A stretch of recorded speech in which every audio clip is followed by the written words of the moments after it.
Say hello to the Rift, a 240 metre hole in the ground. Built around a natural valley, it houses most of the sewage facilities and pipes for the city, and the sides of the Rift offer some of the cheapest housing available in the city.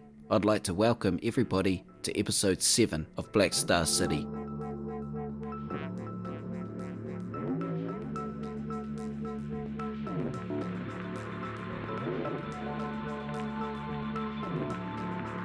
I want the Rift to be nice and close to our main structure here, and I've sacrificed one of our cool looking turtle shaped things that the highway's curling around, and I'm gonna put it here. And it's also worth noting early that I'm also building the Rift in a way that I'm leaving one end open, so potentially in future I could carry it on or, do something else with it. You're also gonna see me change the layout of the highway 2 or 3 times during the episode. It took ages to get it right, and I sort of want to show you guys the whole process. So first things first, I want to get these roads in the right way so that I can put this big rift in here and just turn sections of the road into a bridge, and there ends up being quite a few bridges across the rift. So to create that big hollow in the ground, I've used Terra Networks. I did flirt with the idea of using the terrain tool, but it's not precise enough for what I'm trying to do here, and the Terra Networks are very, very precise. And whilst I was lowering that down,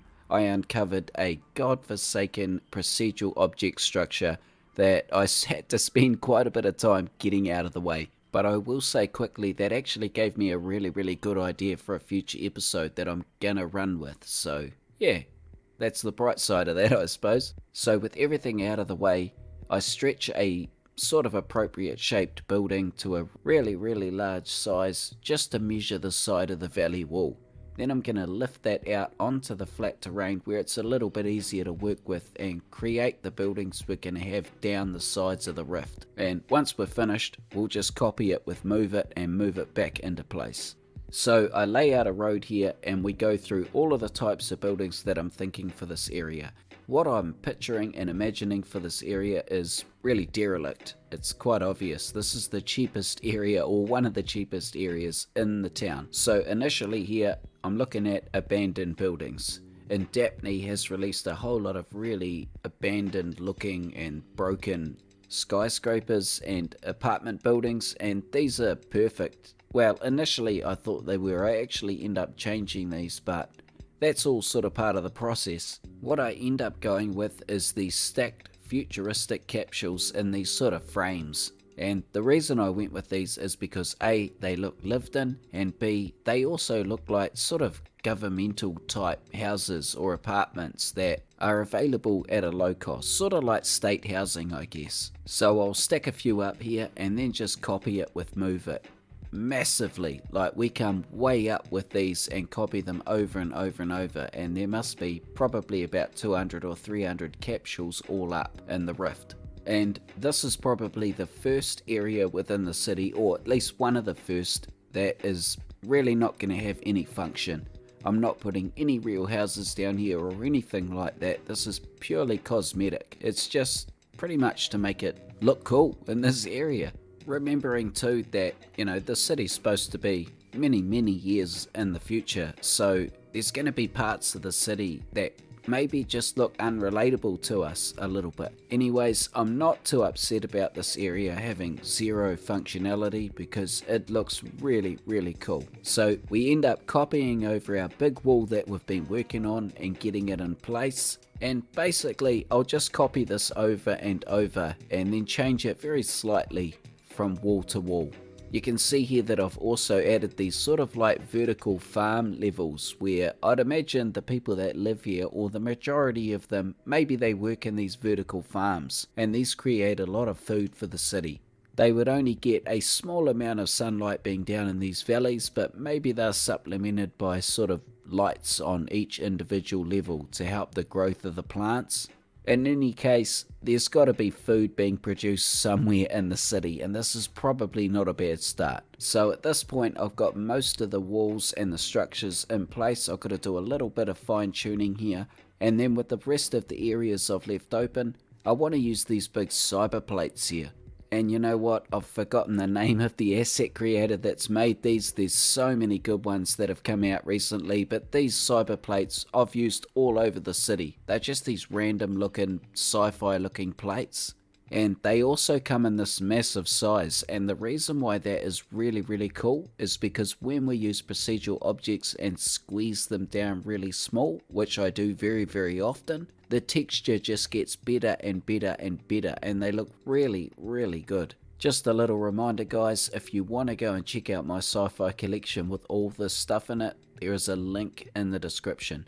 Don't forget to check out my Twitter and my Discord while you're there. So now I'm going to start putting down the surface that meets the edge of the rift, and I'm using the future capsule here and I've blown it up. And this might look familiar if you've followed the series, because I used this heaps when we made our sci-fi airport. It's got a really cool looking cyber metal sort of a look to it, and I love it. Man, my explanations are just honestly getting worse and worse, I think. But I'm really just trying to introduce a real sci-fi look to the city. I don't want it to be cyberpunk and neon everywhere. I want it to look really futuristic, and I think sci-fi is a good place for me to go for my inspiration. And I end up liking this look with the future capsules so much that I extend them down the sides of the rift just to make it sort of look like it's one big thick metal structure.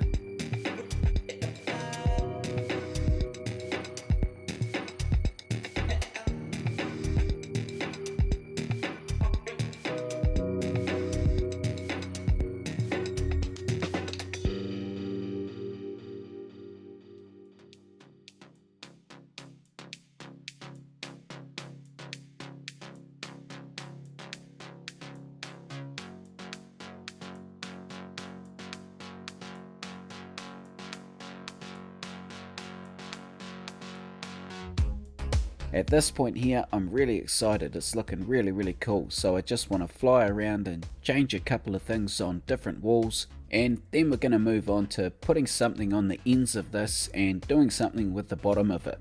Eventually, I settle on a black door and blow it up really, really big with procedural objects, and make this end here look like it's just going in and underneath this dome structure, which looks pretty cool, I reckon. And then I'll do exactly the same thing on the other end pretty much, and add some future capsules around the top of it. And basically I can remove these and just add on to this valley or rift later on in any way I choose. Next you're going to see me do something with those black doors that ultimately I don't run with, but I had a thought to try and make the bottom of this rift look like it was sort of bottomless, you know, maybe it was pitch black and I could add some smoke or mist into it somehow, and just really try and add some sort of a mystical element to it. But ultimately, like I mentioned, it just didn't really work. So this is the point where I decided to put all of the sewage facilities and stuff for the city down in this location.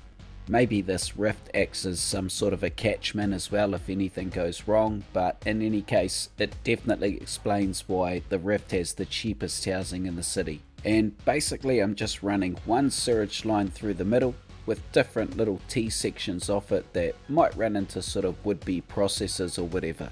And in this horribly degenerate and dystopian world, maybe they're using that sewage for fertilizer for the food. I mean, what a horrible thought, I know, but when we're talking about a city built for profit, you know, this could be a real possibility. And at this point there's no other method to create food. There's no way, there's no fertile land, you know, there's nowhere you can go and create a crop. Maybe in the near future we develop the terraforming skills that we need to bring this planet back, but for now the Omega Group have absolute full control over the food supply. But maybe their grip on power starts to slip a bit in the near future and this city starts to change, you know, who knows.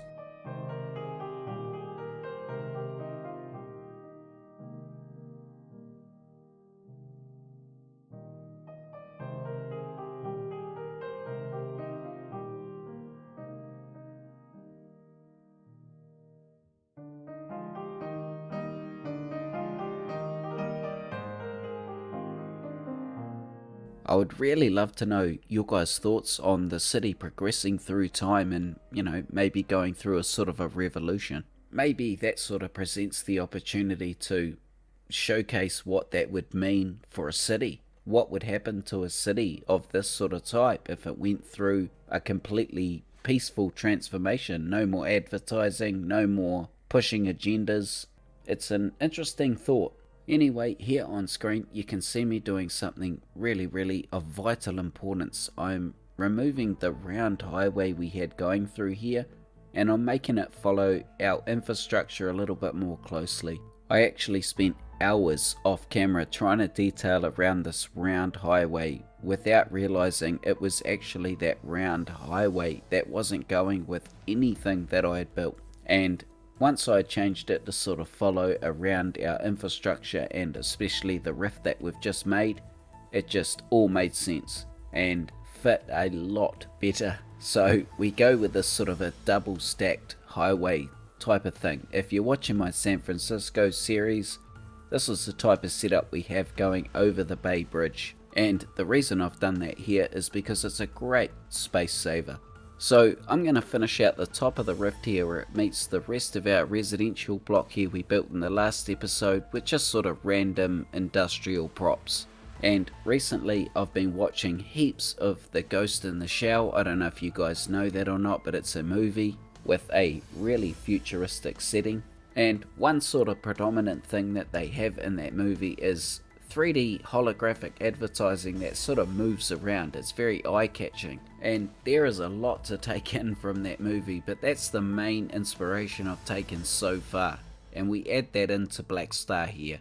Now I've got to say, I certainly don't want to make this city overrun with like a cyberpunk type of vibe. But let's also consider that advertising is the main income for the Omega Group, so it's going to be massive in this city. And in game, if I make them move with the modules function with procedural objects, they're very eye-catching. Blackstar is going to bombard citizens with ways to spend or waste their money.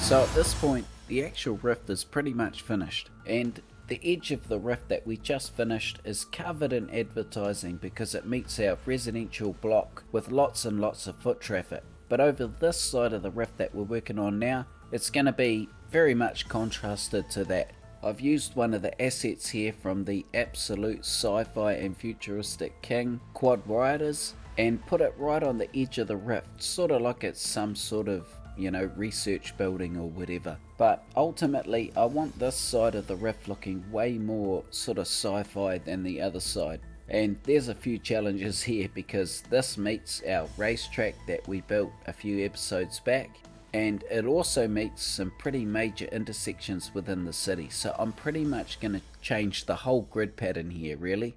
And I'll also change the highway through here to match our pattern a little bit more closely. And also I stretch out our aero train from Nardo to fit that grid pattern as well. But I changed that train line quite a bit in future. And the reason I change it quite a bit is because I've really got to try and keep one end of the city open, or at least one end of it, so that we can continue building in future. I want to try and keep the city as integrated as I can, and because of that I need to keep certain parts of it open.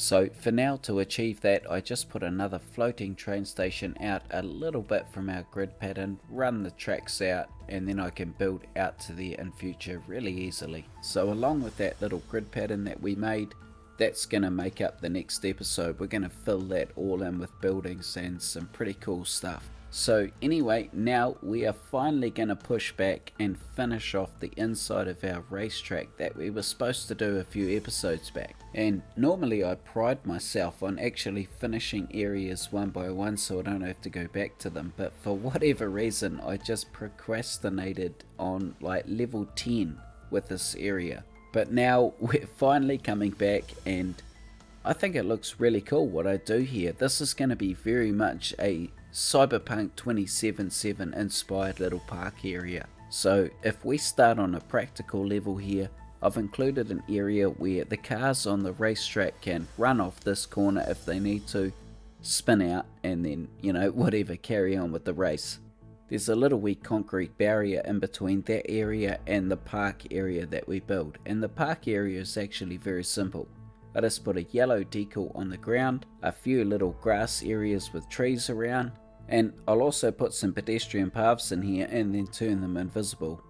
I'll also put some benches down so real citizens come in here, walk along the paths and sit down and enjoy the park.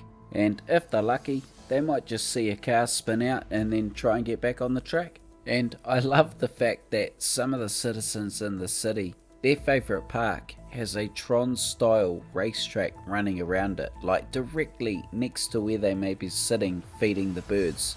I mean, what a great showcase of how integrated this city is. So anyway, the next thing we're going to do is another thing we should have done a couple of episodes ago, and that's finish detailing this floating train station here. The reason I left this pretty well undetailed is because I did have some really far out and crazy ideas for this, but ultimately unattainable ideas. So what I actually decided to do is just run with detailing what we've got here from Nato.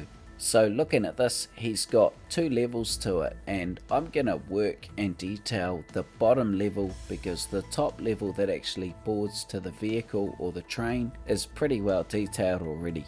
One of the main pedestrian paths that are coming into the train station runs around the inside of the grandstand at the Tron Raceway. And this is quite a major pedestrian path. We get lots of foot traffic on this, so I want to integrate it into the station a bit. We're using the same futuristic glass building to do that. And then I want to set the train station up, I guess, for just really high foot traffic. You might see me add different textures to the ground just for a little bit of originality type of thing. But there's also going to be a lot of really nice gardens and advertising. And being honest, this actually ended up being a very difficult area to detail because it's so close to that sci-fi area near the rift that I want to maintain. So directly around the train station, there's a hell of a lot of advertising and things like that. But aside from that, we're going to see really plain sci-fi style areas with maybe lots of garbage, and maybe there's a couple of really derelict businesses down here. But one thing's for sure, I want all of the train stations in the city really detailed, and not really for any other reason other than I spend a lot of time watching the train go round and round. So we got lots and lots of advertising in this area, and I want to make sure that some of it is personalised to Blackstar. And one of the cool buildings that might draw citizens and tourists in the city might be the car museum that we built in the Tron Racetrack episode. So this is a good example of our targeted advertising. Maybe you're coming around here on the floating train, you see this sign, and you just wander across the road and go and have a look.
this would have to be probably my favourite episode of Blackstar so far.